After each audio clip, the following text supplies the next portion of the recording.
ભરૂચની સોયબ પાર્ક સોસાયટીમાં રહેતા મોહમ્મદ સામીએ પોતાના જન્મદિવસની હરેક વર્ષે અનોખી રીતે ઉજવણી કરે છે.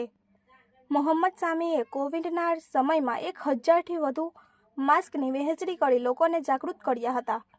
જ્યારે પોતાના 7મા જન્મદિવસની ઉજવણી આંગણવાડીના બાળકો સાથે કેક કાપી અને બાળકોને ગિફ્ટ આપી ઉજવણી કરી હતી. જ્યારે મોહમ્મદ સામીએ 8મા જન્મદિવસની ઉજવણી 40 ડિગ્રીમાં પગરખાં વગર ચાલતા બાળકોને પગરખાંની ભેટ આપી અને બાળકોને તાપથી બચવા માટે કેપ પહેરાવી ઉજવણી કરી હતી.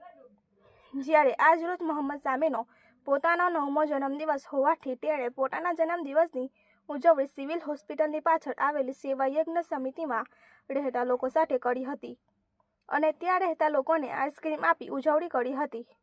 હર વર્ષની જેમ મોહમ્મદ સામીએ આ વર્ષે પણ લોકોને હોટલોમાં અને પાર્ટી પ્લોટોમાં જન્મદિવસની ઉજવણી કરવા કરતાં લોકોને મદદરૂપ થાય એ રીતે પૈસા વાપરવા જોઈએ એવી અપીલ કરી હતી.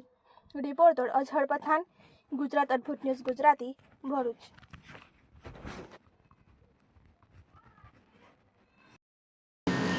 મારું નામ મોહમ્મદ સામી છે. હું સોયબ પાર્ક સોસાયટીમાં રહું છું. આજે મારો 9મો જન્મદિન છે એટલે હું અહીં આવીને મારો બર્થડે સેલિબ્રેટ કર્યો છું. તો હું દરેક બાળકોને એવું કહેવા માગું છું કે તમારા બર્થડેના પૈસા હોટલ અને કેકમાં ના બગાડો ને અહીં આવીને તમારો બર્થડે સેલિબ્રેટ કરો. આભાર. આપણી આસપાસ બનતી ઘટનાના સમાચાર જોવા માટે ગુજરાત અદ્ભુત ન્યૂઝ ગુજરાતીને લાઇક કરો, શેર કરો, ચેનલને